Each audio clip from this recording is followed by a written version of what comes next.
Okay, so today I wanted to go into a little bit about daily habits for energetic wellness. So I am One Precious Light, and I am the creator of OPL Quantum Healing and the founder of the Enzo Academy.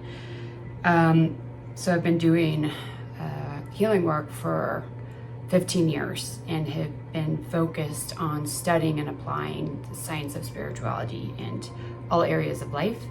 And so our goal of the Enzo Academy, as well as OPL Quantum Healing, is helping people to master their energy fields, to perceive life in this capacity as being living in a sea of consciousness, and then harmonizing with the divine and with source to allow us to then master this physical reality in the highest frequencies so that we can bring back more of the golden age and bliss, harmony, peace, and balance on the planet. Okay, so that is our goal there. So daily habits for energetic wellness. And I am reading here, so I will take notes and glance here from time to time. So basically, we live in the sea of consciousness. We are energetic beings. And although it feels like mass and density, we are the densest material, the densest beings in the cosmos, with the most potential to access and work with divine energies, okay? We have animals, plants, the earth herself is also dense, but they are innately connected to source and the divine, whereas we have a choice to work with the lower spheres of the subhuman planes and the higher spheres of the angelic. And so what we're seeing right now especially is these constant bombardment of lower vibrational energies and frequencies on our systems. Okay, so as we elevate into the higher fields, we become more sensitive to these energies and these frequencies. And so today I just want to go through some basic stuff that you can do at a daily level, human level, to help you begin to clear and purify your energy so that you can begin the process of raising your frequency and building the light bodies. The first step in this process is understanding from a self-aware, conscious presence what's going on around us, what is affecting our energy fields, what's affecting our mental, emotional, subconscious, and sometimes conscious thoughts. And how do we bring those into the conscious mind, and how do we basically control or define our immediate energy field or environment, as well as the larger field around us, which would be our home environment or living environment, work environment, etc. So we don't have conscious control of everything. What we primarily have control over is our field, okay, and what we allow into that. But when we go out into the external world, you will be absorbing, transmuting, working with, dealing with other people's energies, as well as a collective energy and a plethora of other things as you go. If we were to only work with the visual reality, that being just mass, which we can see, we're only working with 0.01% of reality. So as we expand our consciousness to include the subtle realms, we therefore are able to expand our awareness to all that is and take that into consideration when we're working with our holistic perspective and holistic health, healing, and wellness, okay? So we have to take into consideration the subtle realms, otherwise we're only dealing with 0.01% of what is. The very first step in mastering our energy fields and the purity of our fields is in defining our daily habits to include the subtle realms, the subtle energies, and to shield, protect, and harmonize or reharmonize our field after those distortions, chaos, or dissonance can permeate our field. It is the key ingredient on the ascension path, is this energetic purity for long states of time, okay? So we have to be able to manage and maintain and stabilize our field throughout the day, and the key to this is setting up those daily habits. of purification, of alignment, of harmonization. Because if we're always bombarding ourselves with lower frequencies and we never harmonize, the worst case scenario is that by these bombardment of these lower frequency energies is we will start backtracking in frequencies. The best case scenario is that we will stabilize in the same position, but we will not elevate, okay? These are foundational rules and guidelines to work towards. And as you master this with your daily habits, then you can start bringing in extra information, frequencies, stabilization practices, traveling through the multiverse, traveling multidimensionally, and we can begin to expand and grow and evolve, okay? But if we're always bombarded by these lower frequency energies all the time, it's really hard to expand out of that. So this is fundamental, okay? So what we're looking into is daily impact on the energy field. So the first thing we have here is Wi-Fi, 5G, Bluetooth. These are really obvious things. A lot of people are very aware of this. If you live in a city or an urban area where there isn't a lot of nature, where you're just tons of 5G towers, everyone has Wi-Fi, everyone has a cell phone, your field, and this energy issue, it's basically electromagnetic radiation that seeps into the energy field and can get lodged in the field. This has been going on for a long time. It's just amplifying now because of the advanced technology and everyone using it so much. So if you cannot move out of the city landscape into a more organic, natural, open space where you're around nature and fresh water and trees and fresh air, then you're going to need to do a daily practice where you cleanse your field of electromagnetic radiation. So how do you do that? Using sage, or a daily sage bath, and you just light the sage and just use it around your body. This will clear out electromagnetic radiation in your energy field. The other thing you can do is take a bath with sea salt and baking soda once a week, once a month. That will also clear your field from electromagnetic radiation. The other practice you should work on every day is the violet flame, which I speak about all the time, because this will purify or transmute anything that was absorbed or collected throughout the day. And this is from other people's energy fields, distortions, disharmonic energy, etc. Work with this every day with this daily sage bath, and you should be able to help your field to protect it from this electromagnetic radiation, as well as lower vibrational energies that you absorb or collect throughout the day. So another thing is music and sound. So what type of music do you listen to? What are the frequencies of it? Is it lowering your frequency, raising your frequency, etc.? Most music is not built to heal. Okay, most music is distorted. The fundamental frequency ranges are just slightly off what is harmonious and harmonic with the human vessel. And because of that, it will slowly distort your field. And over time, it will create major distortions, okay, misalignments, as well as frequency issues. So what you want to do is listen to positive, uplifting, healing music. And the best way to do this is to sit and tune in. But the problem is if you're used to listening to dissonant sounds at certain frequencies, that may feel good to you. So what you want to do is go to a sound healer.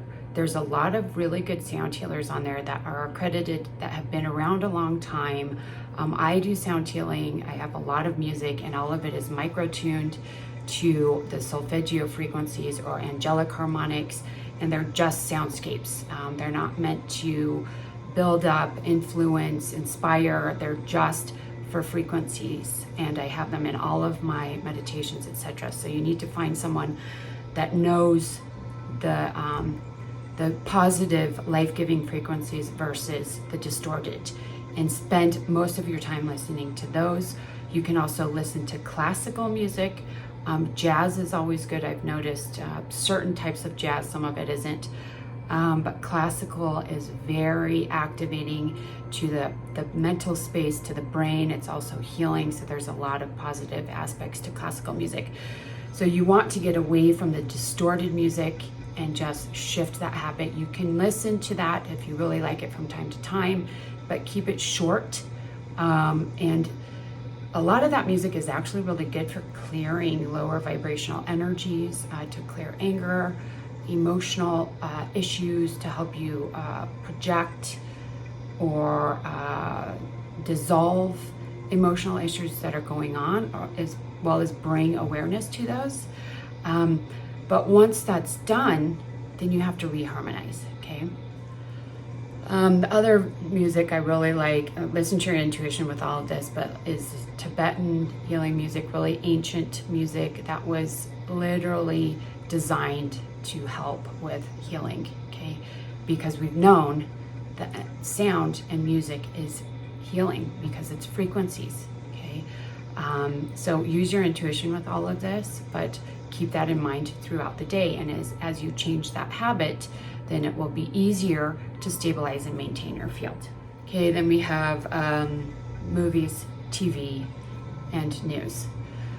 So everything that you ingest through visually watching, through listening to, etc., goes into the subconscious mind, okay? So there could be ideas, there can be repeating phrases through media, through news outlets. In movies, there's a lot of subconscious programming in music, or movies, television programs.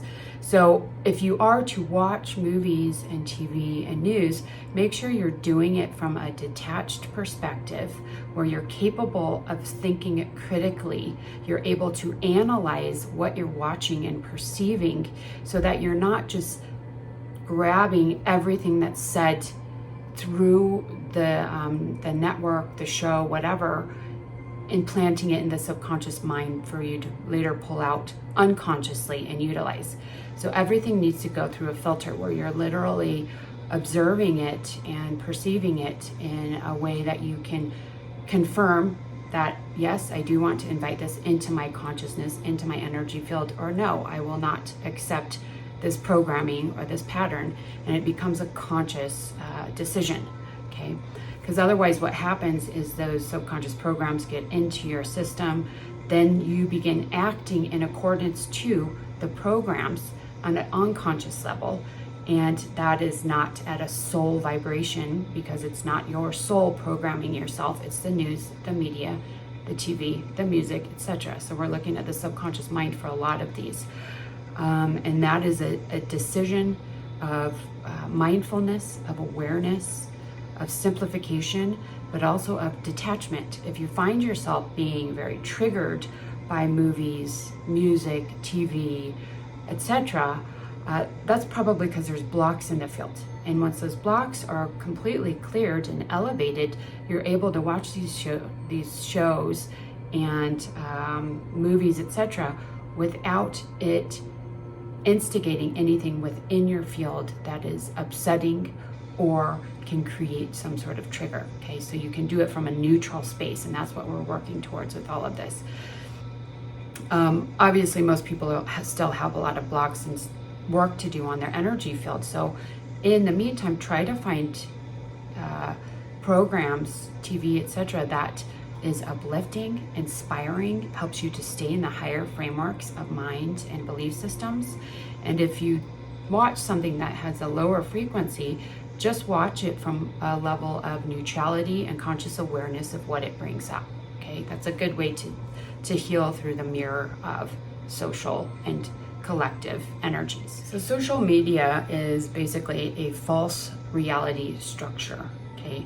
It was designed not only to observe and watch individuals and collective energies as well as thought process, belief systems, but it was also created to help implement or project or program people for certain beliefs and ideas and programming the entire collective consciousness, okay? So when you're working with social media, not only is it there to program you, we're working with the dopamine hits, which I've talked about before. It becomes an addiction. And in that addictive state, we are subconsciously taking in all of this information over and over and over and over and over throughout the day, programming your subconscious mind.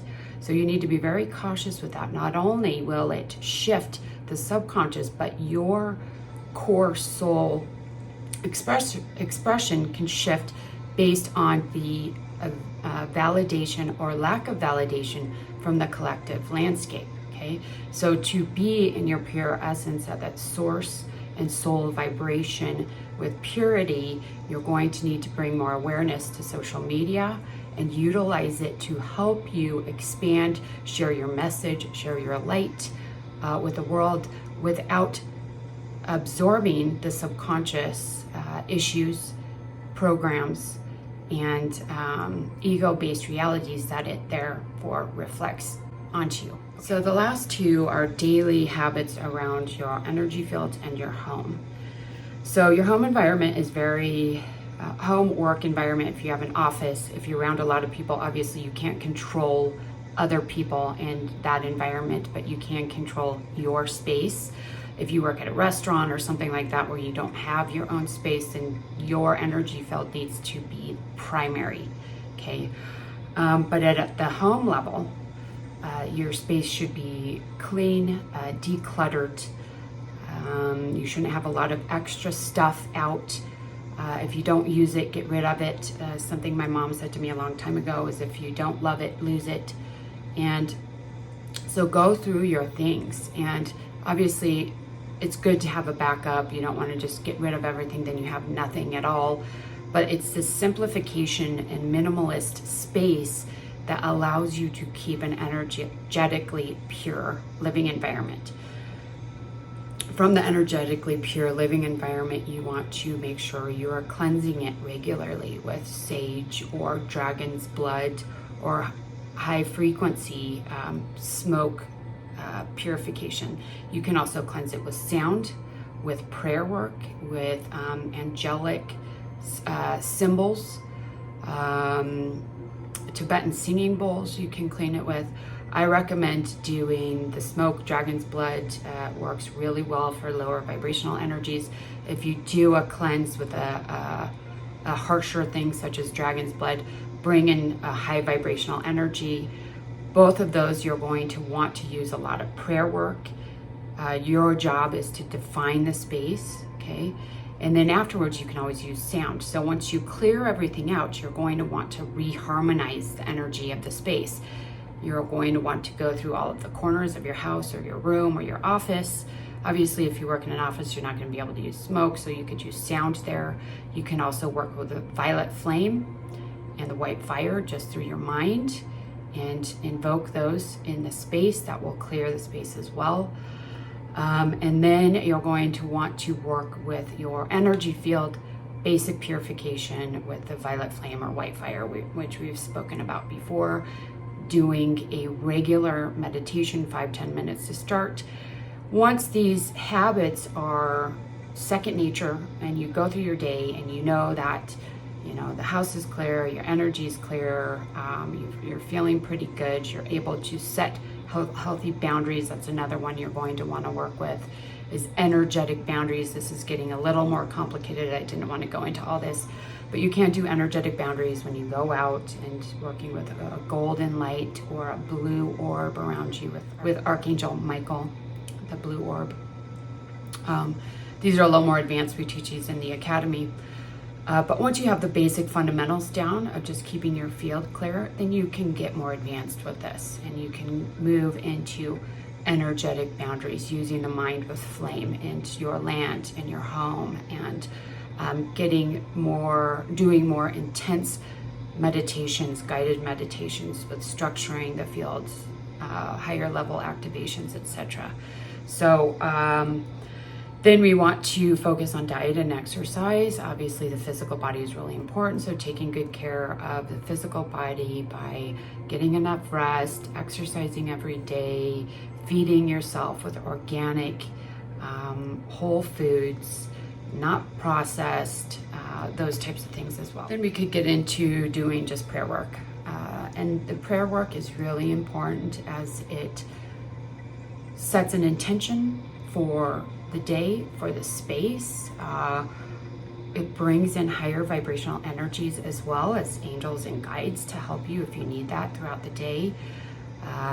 You can work with prayer work before eating food, before drinking your water. You can program your water, say prayer before you take a shower or a bath, etc. And that way the water will be more high vibrational in nature, and that alone will help your energy field. So as you implement these and they become natural, your frequency begins to elevate and you're meditating every day, there will come a point where you won't be able to be in environments that have massively dissonant energies.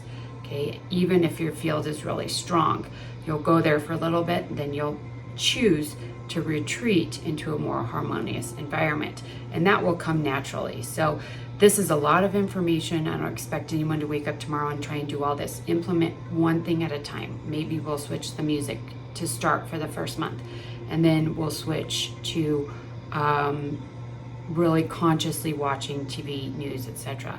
However you want to do it.